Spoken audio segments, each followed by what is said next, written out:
Alright YouTube, what's going on? It's Hightower 5000 here today, bringing you a Beneath Cursed Tides quest guide. Quest requirements to this are: I must have level 30 attack, level 30 strength, 30 magic, 30 mining, 30 smithing, 30 woodcutting, 30 firemaking, and level 30 cooking. There are no quests required for this quest. There are no quest items needed for this quest, however I recommend bringing a Wicked Hood to make transportation and the quest quicker. Once you're ready, make your way to the Wizard's Tower, the area shown in yellow. Once you arrive at the quest start location, you want to go ahead and speak with Wizard Myrtle, who's just beside the water fountain. So after a wee bit of dialogue, you'll get to an option. One of the options is continue in square brackets. In this quest, it sort of gives you the option to find out more about the quest, or you can just sort of skip through it. If you hit continue, or option number 1, you'll actually go through at the next stage of the quest, like you will in other options like this later on in the quest. However, you don't need to know about the quest, so just go ahead and hit 2 to get through it very quickly throughout this quest, and hit in the future continue when you can to just make this quest much faster. And then once the quest prompt comes up, go ahead and hit accept. Once you get to the option, select option number 1, I know Vannaka. You'll know Vannaka from Slayer. He is a Slayer master who is located in Edgeville Dungeon. Wizard then says you need to go and get him. So you need to head up to Edgeville, head through the dungeon, and then from there what you want to do is go ahead and speak with him. I'll speed this part up if you don't know where to go.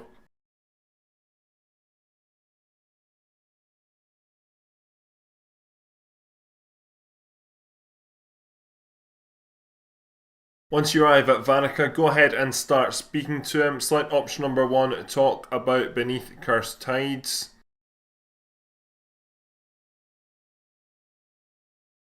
You'll then get 4 options on screen. Select option number 4 to continue, or the other 3 to find more about the quest line. Select option number 1, yes I do. Once we're done speaking with Vannaka, go ahead and return to Wizard Martell. Either use your Wicked Hood or the Draenor teleport and run south to the Wizard's Tower. Once you get back to the Wizard, you'll be joined by Vannaka. Go ahead and select option number 2, what's the plan then? And then select option number 2, nope, I'm ready to go. You then want to make your way to Mud Skipper Point. You probably want to teleport to Portstrom Lodestone and then just run south. Once you arrive at Mud Skipper Point, go ahead and either speak with a wizard or Vannaka.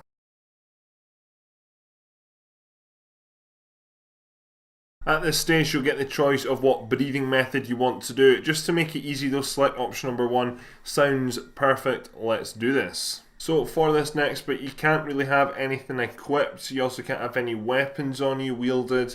Make sure you have any familiars. Make sure you dismiss them so you've got none of them following you. Basically anything that won't allow you to go in the water, you will get a message if something is wrong. Then once you've done all this, you can go ahead and select option number 2. I'd like to dive to the sunken island. You can deposit items by right clicking on the wizard and hitting deposit. Then select option number 1, yes I'm ready. So once you dive down under the water, you will land up in Tutorial Island, though it is underwater, so it's not really an island. You'll end up in the starting room here, which you would have started your Runescape quest a long time ago. You want to swim over to where the door is, and there should be a bottle on the floor to the left hand side. A journal will open up, read through that, and then you should get a key in your inventory. Go ahead and open the door, and this will automatically unlock the door with a key. Once you're outside, you then want to head south down the path. You'll see this person called Bryna, which is an octopus. Go ahead and talk to her. So for this next part, we're going to need to get ourselves 2 shrimp. We're going to have to burn one and we're going to have to cook one. So if you go just a little bit more south, you should see some shrimp swimming around in a circle. You want to catch 2 of these so you have 2 raw shrimp in your inventory.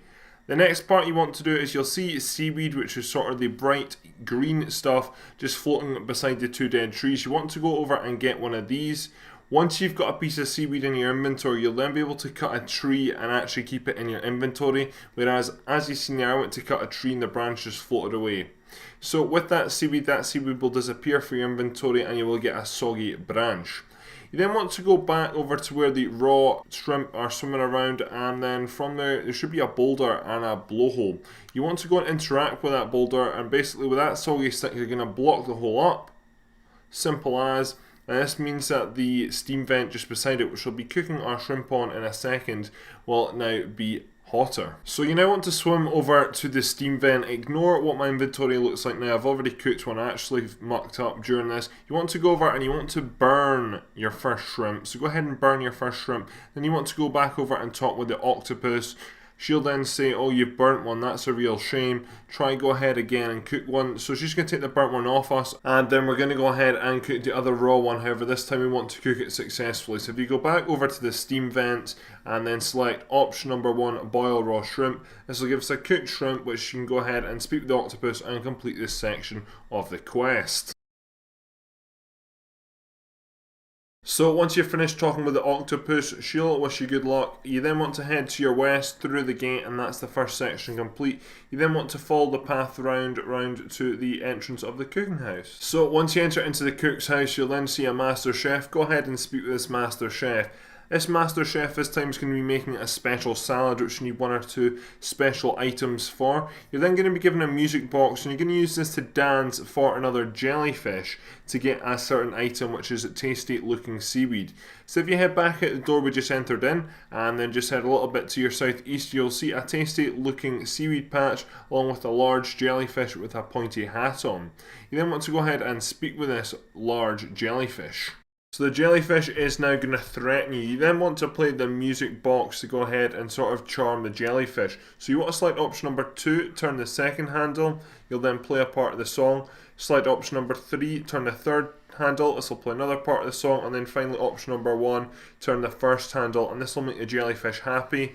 Once you've done that, the jellyfish will then change colour. And then from there you can go around and pick a piece of the tasty seaweed. So once you've got the piece of seaweed, you want to go ahead back inside and speak with the master chef. So this next bit of the quest is going to involve a little bit of problem solving. The chef has asked you to prepare some salads. So you want to go over and prepare on a large table just in front of you in the corner. This will put your piece of seaweed down. You'll then get a pop-up on the screen with a caption at the top saying something that's going to be different for every player. Mine here is something sweet and sour with a bit of spice. So you're basically wanting the descriptive words there, which you basically put stuff in food. So something sweet is going to be my first word. Use the arrows to go through the options. I think there's about 8 different options. Something sour, so sour is going to be my next word, and then spice is going to be my final. So as you can see here, I've got sweet, sour and spice after I find them. Quite simple. You're going to have to do about 2 or 3 of these. It's not very difficult problem solving at all. Shouldn't take you long at all. The longest thing will take you is actually just going through all the different options. I think there's about 8 options in total. Just try to find one. So as you can see, this one here is something mellow, yet with some bitter undertone. So my first one's going to be mellow, my second one's going to be sour, and my third one's going to be bitter. Simple as that. Get these done, and then once you've done that, you want to go ahead and speak to the master chef again. Once you've completed your third and final puzzle, that'll be it for this part. So the master chef will wish you good luck. You want to exit the door to the northwest, and that is that part complete. So for the next part, you just want to follow the path around until you get to the next house.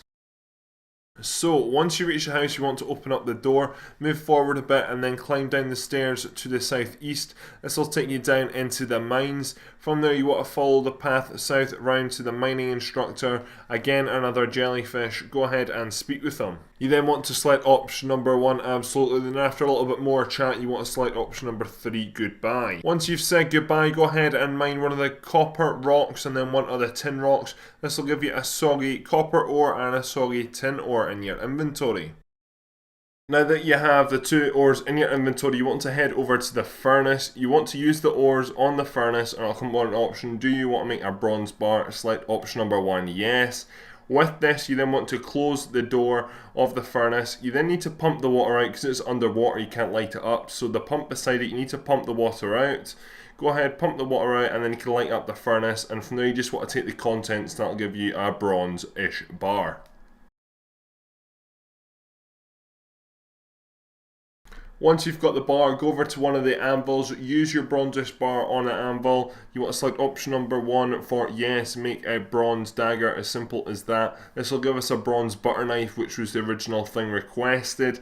Once you've done that, you want to go ahead and speak with a mining instructor, and that'll be this section complete. So now that we're finished off that part, you want to head to your east and you want to go through the gate, and this next part is going to be the combat part. However, it's going to be a little bit different from combat. So we're going to see Vannaka. Go ahead and speak with Vannaka. Select option number 1, sure, I'm ready for a challenge. Then select option number 2, let's get on with the task. So you want to move further around the room up to the northeast and you will see a gate. You want to enter through that gate. Once you've entered through that gate, in the middle of the enclosure you'll see a combat training book which you want to go ahead and read. Once you do this, you'll go into an interactive cutscene. So your screen is going to go black and Vannaka is going to say something, you can ignore that. Basically in the background you've been blindfolded and you've got to kill all the rats in the cage. Now, things that are repeating on screen, the wolves for example, these wee like spiral effects, you want to click on these, and this is you killing the rats. You want to click them as fast as you can. The small fish in the background, the seaweed and the bubbles at the side you can ignore, but bar that, anything else that comes on the screen you just want to kill or click on. Simple as that. So as I said, the wolves, the spiral sort of things that come onto your screen, anything, you might get a different thing, there's a possibility you can get other things, just go ahead and click on these as fast as possible.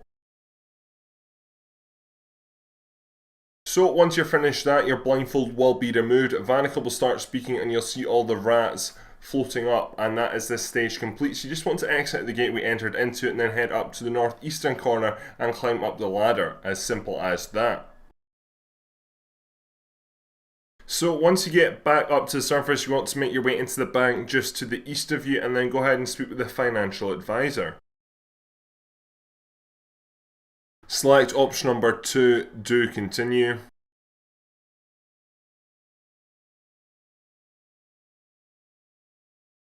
So on the table to the east you'll see a memo on the table. Go ahead, pick this up and read it. And then on the opposite table to the west you'll see the banker's diary. You also want to go over there, pick that up and read through that as well. Once you've done that, you want to read the calendar behind the bank booth on the wall. There's also a poster there. The calendar should say 169 years on it. So once you've done that, you want to proceed up to the vault door. Now the code we're going to be entering in is 139. That's 139. All you need to do is basically crank the wheel round to where the arrow is at the top and then just hit the enter button. If you make a mistake, just hit the reset button. Simple as that. All you want to enter is 139. Won't take you too long to do. So once you unlock the vault door, the door will open and you can then enter in. You'll see loads of stacks of 25 GP. You're going to go and pick all of these up. And then once you've done that, you just want to go over and speak with a financial advisor, and then that is this section of the quest complete. So you want to exit out of the northeastern door, you'll go through that door and then you'll go through another door, and once you've done that you want to follow the path around to the church. Once you arrive outside the church, open up the door and then go ahead and speak with Brother Bruce. He will then hand you a friends list which you want to go ahead and read. So we now need to go ahead and find Brother Bruce's lost prayer book. He's lost it, we need to find it. The 3 friends we need to go and talk to find out information. So for this you want to head east outside past the coral and you should find one of the fish. Now pay close attention to what the fish lands up telling you. If the fish tells you a location of the prayer book, then that's great. If not, you'll have to move on to the next fish. Unfortunately, it was the 3rd fish for me. Might be the first one for you. You can also just ignore the chat options because it can be different locations. Mine's just hidden in a cannon, but I think there's about 5 different locations all around the church and the bank. So you can go back to the bank for this part as well. If you're unfortunate like me and you've not been able to get it off the first fish, then just head directly north and then you should find the 2nd fish. Again, if this one tells you, then you can go ahead and go and find the item. If not, then you'll need to go ahead and find the last one. So the last fish is actually located back through the bank. So you need to head through the bank, and outside the front of the bank, you should see the fish just to the west of that. You might need to go up the hill a bit. The fish has quite a large swim radius. By this stage, you should know the location of the prayer book, wherever it is. As I said, it could be 5 different locations. It might be the same as me. If it is the cannon, then just watch what I'm about to do here. So I'm now going to go ahead and search the cannon. It's hidden behind some trees. Again, your item may be a wee bit hidden. It can be this side of the bank or it can be the other side where the church is. Again, just follow your instructions, should not be too difficult at all. Anyway, once you've got the prayer book, you need to head back into the church. And then once you arrive back, go ahead and open the doors and speak with Brother Bruce, and then that'll be this section complete. So you want to exit the door to the south and then follow the path round to the final house. So once you arrive, open up the doors if they're not already open, and then speak with the wizard. Select option number 1, I certainly am. So you want to select option number 1, can you give me some runes to cast this strike of air? When you get back to the options, just ignore the rest of them. You want to go a little bit north to where the cage of chickens are. You just want to simply attack a chicken. You won't actually need runes for this, and a chicken should just simply float up in a bubble. Once that is done, you want to turn back around and speak with the wizard, but this time we will get interrupted by Hector Vivin. So we're now going into the final showdown. This involves a combat situation, though you're not going to be directly involved in the combat, you'll be helping out with it. You need to channel a spell, which you'll see in a second. Once you get 3 options, doesn't matter which one you select, go ahead and select any one you want to. Basically, there's going to be a fight here between Vivin and this wizard. You're going to need to free Vannaka, who's floating in the bubble at the side, as you can see. So there's going to be a spell, which you can see on screen now, going across your screen. You need to channel that. Above the wizard's head, there is a bar, sort of a momentum bar. What you need to do is fill this up, so it's quite easy. All you need to do is just channel spell. However, there's these things landing which look like little octopuses. I think they're called Karazian or Karazian. So basically what you need to do is you need to repel them. The wizard is trying to build up momentum, which you will help when you're not attacking them. But you basically need to keep these Karazians away from the wizard, because if the wizard gets attacked, then it's going to lose the momentum that you build up. So that is really simply it. You need to repel the Karazians if they're beside the wizard, and when they're not beside the wizard, you want to help channel the spell. Simple as that. So I've sped this part up just because it does take a wee bit of time. It can take up to 5 minutes. This probably took me about 3 minutes to do. Just make sure you're standing beside the wizard and you're obviously repelling the Karazians as soon as they land. There's no need to worry about them spawning in at a faster rate as your momentum builds up. That won't happen. So one will spawn in about every 5 or so seconds. As soon as it lands, literally just click on it, and that'll make this very, very easy.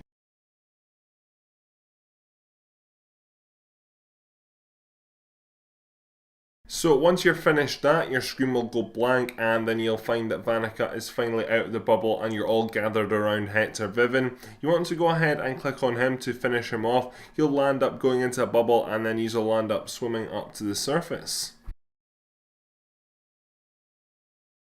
Once you arrive back on the surface, you'll end up at Mud Skipper Point. Go ahead and either talk to the wizard or Vannaka. Select option number 1, we did it. Once you've said that, your screen will then go black again, and then everyone will appear who you helped out down below, who was originally from Tutorial Island, such as the mining instructor and Brother Bruce. Continue through the chat. And there we go, that'll be the quest complete. So congratulations, you've completed Beneath Cursed Tides. You're rewarded with 1 quest point, Vannaka's Steel Sword Override, monthly fishing and farming activity on Sunken Island, bonus loot oyster, and 2 treasure hunter keys. Thank you very much for watching this quest guide. If you're new around here, please subscribe, leave a like rating down below, leave a comment. My name is Hightower 5000 and I'm out.